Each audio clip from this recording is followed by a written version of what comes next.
지난주에 제가 설명드렸어요. 전도서를 시작하면서 이 전도서의 뜻이 뭐냐, 이름에 뜻이 있다, 뜻이 뭐냐라고 말씀을 드렸는데요. 기억하실까요? 네, 제가 이렇게 쉽게 표현을 드렸어요. 모여봐, 내가 가르쳐줄 것이 있어, 할 말이 있어. 그것을 기록한 책이 전도서입니다. 다 모여봐, 내가 알려줄 게 있단다 라고 어느 지혜자가, 우리는 솔로몬이라 보기도 하고 또 다른 지혜자로 보기도 하는데, 그 지혜자가 내가 할 말이 있어, 가르쳐줄 것이 있어, 이리 좀 와봐 라고 기록한 것이 전도서다라는 말씀을 드렸습니다. 전도서는 전통적으로는 솔로몬이 썼다라고 얘기를 하고 있습니다. 우리가 1장 1절에 봤듯이 다윗의 아들 예루살렘 왕 전도자의 말씀이라 라고 기록을 하고 있거든요. 그러니까 솔로몬의 이야기야 라고 보통 되고 있는데, 현대신학에는 좀 다른 이야기들을 많이 합니다. 그러니까 권위를 주기 위해서 솔로몬의 이야기다라고 썼지만 사실은 솔로몬이 쓴 건 아니었어. 그 이후에 써진 어느 지혜자의 이야기다라고 이야기도 합니다. 아무튼 성경이 우리 손에 오기까지 이것이 하나님 말씀이다라고 검증되었기 때문에 이 자리까지 왔고요. 그래서 우리가 이 말씀을 믿고 있습니다. 우리가 지난주 전도서 1장의 말씀을 보면서 우리 인생에서 다시 생각해야 봐야 될 것 세 가지 중에 한 가지를 나눴거든요. 그 한 가지가 뭔지 기억나세요? 우리가 이거 좀 다시 생각해 보자. 욕심이었습니다. 욕심에 대한 이야기를 나눴는데, 우리가 욕심내고 있는 것, 내 손에 꼭 붙잡고 있는 것, 그게 뭔지 한번 좀 펴보자. 그것이 우리의 욕심이다. 그런데 그것 때문에 우리는 하나님과의 관계가 깨질 수도 있고 사람과의 관계도 깨질 수가 있다. 그러니까 그거 좀 펴서 보자. 그것을 버려야 된다. 이 말씀을 함께 나눴습니다. 오늘은 나머지 두 가지에 대해서 좀 짧게 나눠보도록 하겠습니다. 두 번째는요, 수고예요. 수고. 첫 번째가 욕심이었다면 두 번째는 수고입니다. 사람들 대부분 앉아서 같이 드런드런 사는 얘기 하잖아요. 목장이든 뭐 개인적으로든, 뭐 제가 목양실에 앉아 있을 때 개인적으로 와서 삶을 나누든 그 이야기를 나누다가 보면요, 대부분 누구나가 힘들고 어려웠던 이야기들이 있어요. 그 스토리가 분명히 있습니다. 그것을 극복해서 지금 제가 여기 있습니다라는 이야기들을 많이들 하십니다. 자, 그러면 그 말이 의미하는 게 뭘까요? 목사님, 아니면 성도님들, 제가요 나름 열심히 살았어요, 이 얘기하는 거예요. 힘든 것도 있고 어려운 것도 있었지만 지금까지 열심히 수고하면서 살아왔습니다 라는 이야기를 합니다. 그럼 그 이야기를 할 때 무슨 반응을 원할까요? 사람들이 어떤 반응을 원할까요? 아, 고생했다, 애쓰셨어요, 이런 반응을 원하겠죠. 예를 들면 우리 은송이가 제가요 열심히 살아가지고요 그래도 기장고 간 거예요. 목사님, 제가 열심히 해서 그렇게 기장고 간 겁니다 라고 말할 때 제가 뭐라고 반응해 주는 게 은송이한테 기분이 좋을까요? 아, 그렇구나요. 거기서 조금만 더 해줘야 될 것 같은데요. 네. 그렇구나 하면은 내 얘기를 제대로 안 들어주네 하고 삐진단 말이에요. 아, 고생했다, 수고했다, 아이고 거기까지 가느라고 얼마나 애썼어 라고 이야기해 주는 게 좋겠죠. 그런데 솔로몬은요, 누구나 그 인생들 수고가 있다. 그런데 그 수고를 뭐라고 얘기하냐면 헛되해, 허무해, 애쓰고 살아왔지? 아이고 의미가 없어, 왜 그랬어? 이런 이야기를 합니다. 자, 열심히 살고 있는 사람한테 이런 말을 하면 대부분 힘 빠지고 기분이 나쁠 수가 있습니다. 그런데 솔로몬이 이렇게 말한 데는요, 이유가 분명히 있다는 거죠. 사람들의 수고, 뭔가를 이루기 위한 애씀, 고생이 있잖아요. 열심히 달려가잖아요. 그것들은 대부분 영원하지 않다는 겁니다. 솔로몬은 그 얘기를 하고 싶은 거예요. 영원하지 않다, 지나보니까 그거 별거 아니더라 라는 이야기들을 해주고 싶은 거예요. 네가 그거에 목매서 열심히 지금 달려가고 있지, 그게 세상 전부인 것처럼 달려가고 있지, 그런데 그거 지나보잖아, 그거 아무것도 아니야 라고 솔로몬 왕, 지혜자는 이야기하고 있다는 거죠. 3절 이하의 내용을요 정리하면 이런 겁니다. 한번 봐봐, 네가 열심히 살아가고 있어, 세상 돌아가는 거 보자, 세월은 흘러가고 있단다, 해가 떴다가 지지, 똑같아, 바람도 이리 불고 저리 불고, 그렇게 세상은 흘러가고 있지만 세상은 똑같아. 그런데 있잖아, 세상은 똑같이 그렇게 흘러가는데 우리 인생은 그렇게 오래 가지 않아. 저 해처럼 똑같지도 않고 계속 변하다가 사라질 존재야, 지나가는 존재야 라고 이야기를 하고 있습니다. 오늘 읽었던 말씀을 보면요, 11절에 이런 표현이 나오네요.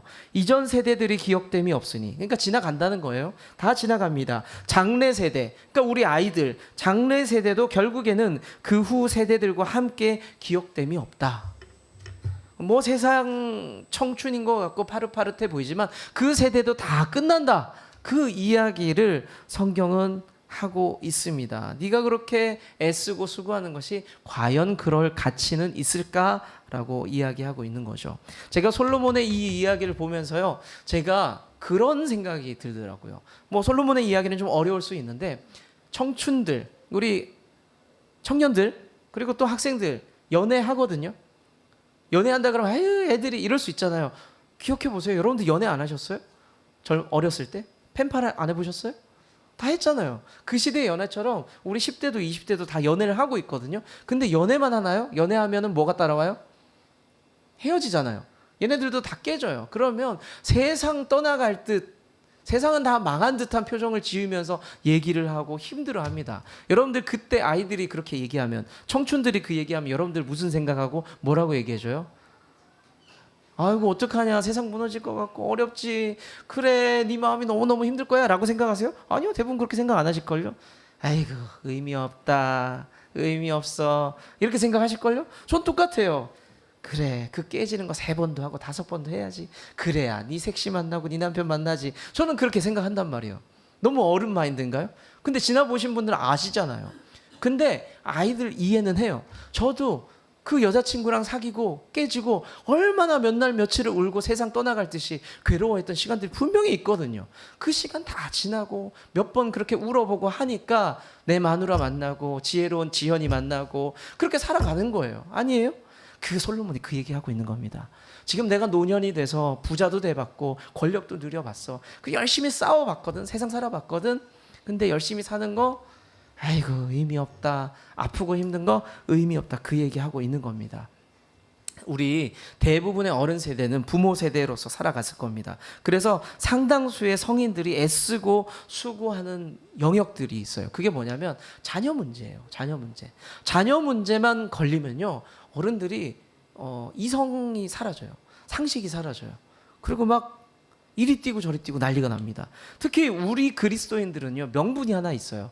우리 주님께서 주신 자녀다, 주님이 주신 기업이다 라는 마음 때문에 더 열심히 자녀들을 섬기고 아이들을 돌보고 그렇게 살아갑니다. 그런데 우리가 그 열심을 잠깐 멈췄으면 좋겠어요.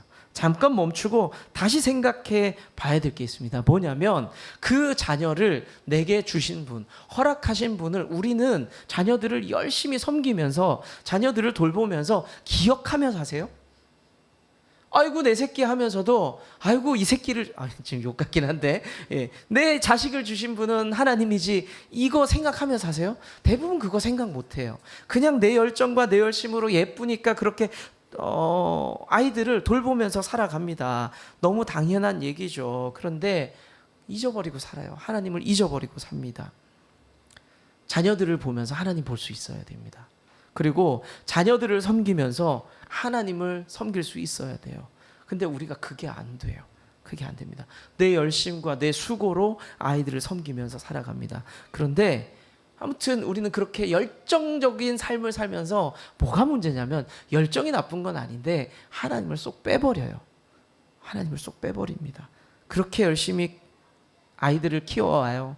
아이들을 섬겨요. 내 입에 있던 것도 빼서 아이들한테 주면서 하라 오셨잖아요. 아닌가요?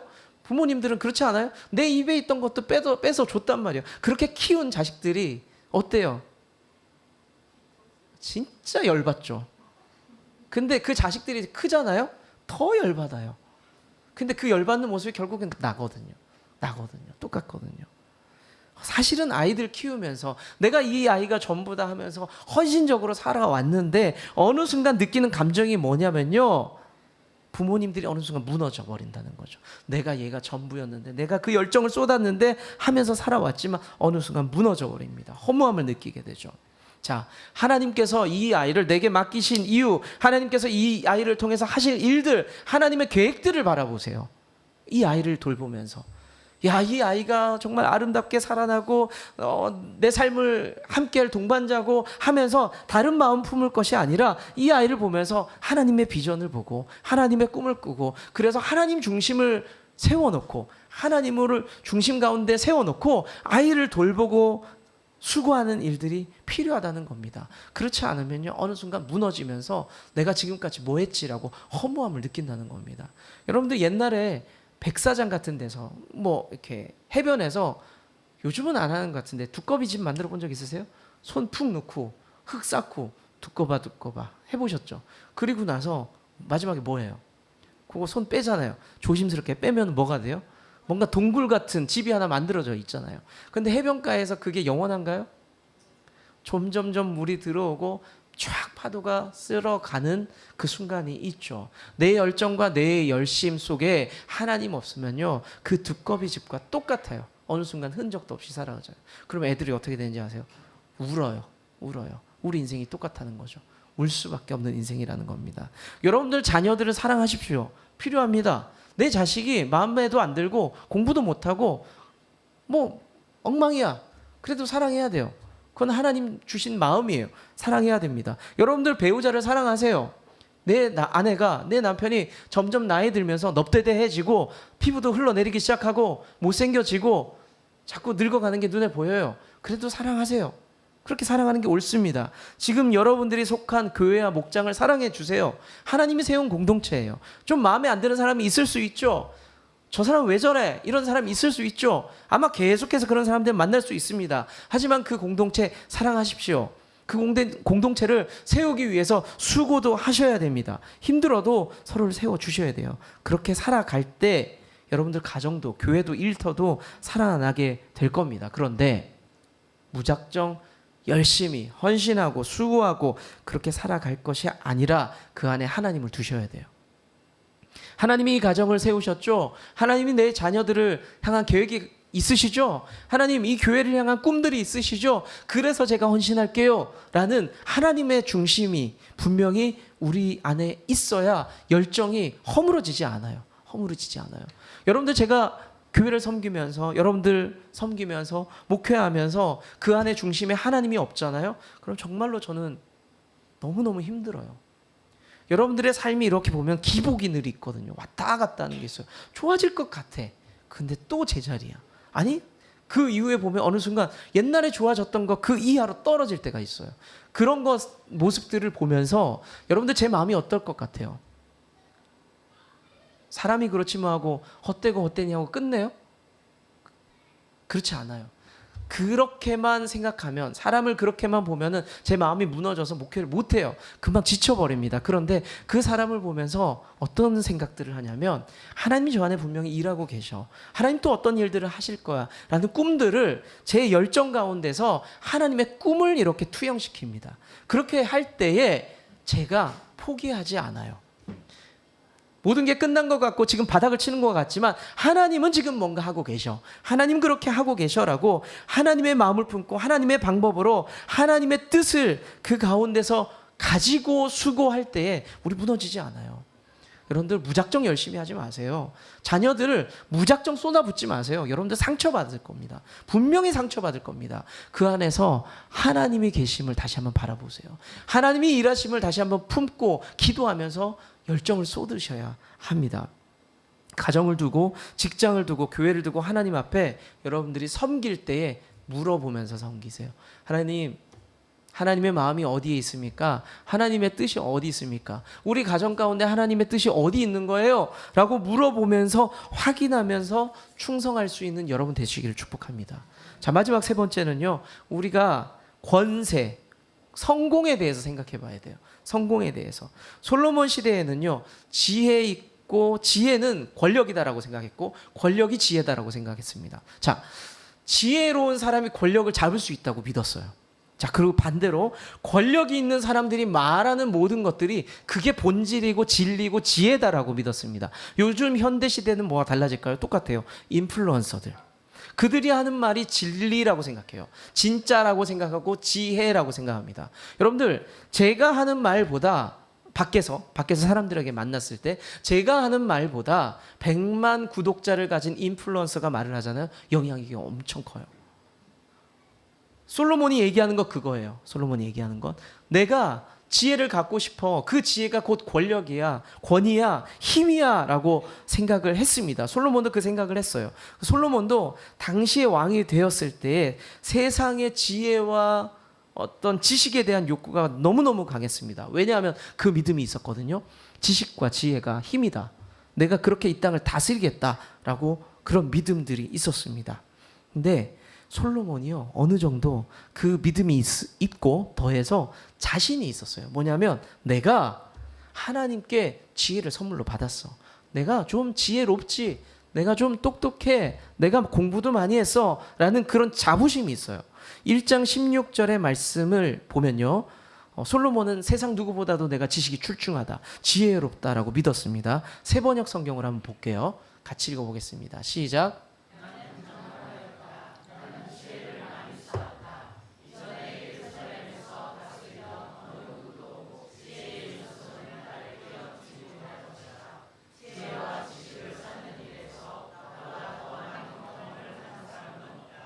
네, 되게 교만한 이야기이긴 해요. 세상에 나만큼 지혜로운 사람 없어. 그런데 이 자부심, 이 지혜를 가지고 했던 것들, 이야기들 중에 하나가 여러분들도 알고 교회 안 다니는 사람들도 잘 아는 솔로몬의 재판 이야기가 여기 나오는 거예요. 그래서 변호사 사무실 옛날 이름들 솔로몬 이름 많이 썼었어요. 지혜롭다 뭐 그런 뜻으로 많이 썼습니다. 솔로몬의 지혜는 보통이 아니었습니다. 그런데 솔로몬의 고백이 좀 의외예요. 이 뒤에 나오는 고백이 의외입니다.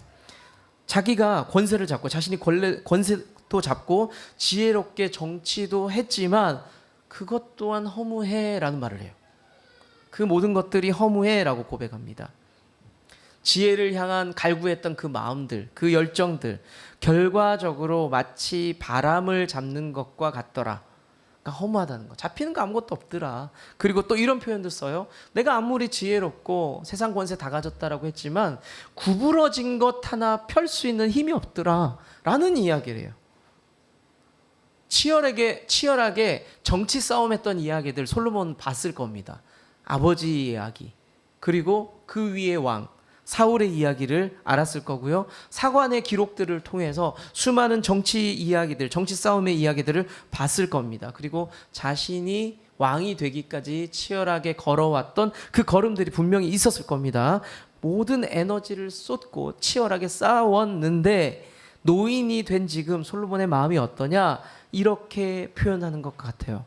왕이 된들 뭐하고 세상을 다스리면 뭐하겠냐라는 이야기를 합니다. 여러분 성공하고 싶잖아요. 저도 성공하고 싶은 욕구가 가끔씩 있어요. 힘을 좀 갖고 싶기도 합니다. 그렇게 살아왔던 인생길이에요. 더 잘 살고 싶어서 걸어왔던 길입니다. 그 길을 한번 되돌아보세요. 지금까지 걸어온 길, 그 방법들이 다 흡족하고 만족스럽고 다 옳았습니까? 하나님의 뜻을 이루면서 살아가셨나요? 그렇게 열심히 살면서? 우리가 지금 출발선에 서서 다시 좀 생각해 보면 좋겠습니다. 내 목표가 뭔지, 내가 무엇을 쫓아가면서 살아가야 되는지를 다시 한번 생각해 보면 좋겠어요. 열심히 달려왔는데 백 한다는 건 되게 어려워요. 다시 멈춘다는 건 어려워요. 내가 열심히 달려가다가 멈추고 선을 다시 긋고 그 자리에서 준비, 이거 되게 어려워요. 왜냐하면 내가 달려가던 힘이 있잖아요. 그대로 다 가는 게 편한데 근데 멈추래요, 주님이. 다시 멈춰보래요. 네가 열심히 사는 이유가 뭐니? 성공하려는 목적이 뭐니? 그래서 뭐 할 건데? 라고 이 시간에 여러분들에게 물어보고 있다는 겁니다. 여러분들이 마음에 품고 있는 것들, 그리고 우리 자녀가 마음에 품는 것들, 우리 교회가 품는 것들, 그 모든 것들이 성령께서 주시는 마음이면 좋겠어요. 내가 성공해서 잘 살고 싶어, 나 좋은 것들 누리고 싶어가 아니라 성령께서 주시는 비전이 뭔지, 내가 왜 잘 살고 싶은 건지를 다시 한번 품고 준비하면 좋겠어요. 그것이 여러분들이 저에게 열정이 되면 좋겠습니다. 말씀 맺겠습니다. 우리가 좀 다시 한번 생각해 보면 좋을 것 같아요. 인생의 좌표, 내비게이션 다시 설정하고 점검하면 좋겠습니다. 우리가 다시 하나님 말씀을 좀 보면 좋겠어요. 제가 이렇게 말씀드리면 꼭 이렇게 결단하세요. 아, 성경 일독해야지. 내가 다시 한번 성경을 몇 독해야 되겠다 일생에, 그런 말씀을 드리는 게 아니에요. 그 말씀을 통해서 내 욕구를 좀 정리하는 일들, 하나님의 마음을 보는 작업들을 좀 하면 좋겠어요. 하나님이 나를 통해서 하고 싶은 게 도대체 뭐냐는 거예요. 그게 있어야 돼요. 열정 이전에, 성공하겠다는 욕구 이전에, 내 열심 이전에 하나님 원하시는 게 그래 뭐냐는 거예요. 그게 없으면요, 이리 갔다가 저리 갔다 열심히는 해요. 이렇게 뛰고 저렇게 뛰고 뒤로도 뛰어보고 방법도 바꿔보고 열심히는 하지만 아버지의 마음과 뜻을 알 수가 없어요. 잘못 가는 거죠. 잘못 가는 거죠. 지금까지 해왔던 일들이 있을 겁니다. 가족을 위해 헌신했던 일들이 있을 거예요. 교회를 섬기며 옆에 사람들을 섬기며 수고했던 것들이 있을 겁니다. 다시 한번 그 헌신을 점검해 보시면 좋을 것 같아요. 내가 왜 했지? 내가 왜 그랬지? 혹시나 본질이 변질되었다면, 내가 동력을 잃어버렸다면 다시 말씀을 통해 붙잡아야 돼요. 하나님 내게 원하는 게 뭐죠? 하나님 내가 뭘 하기를 원하세요? 다시 한번 붙잡으셔야 돼요. 그래야 우리가 올바른 방향으로 전진할 수가 있다는 겁니다.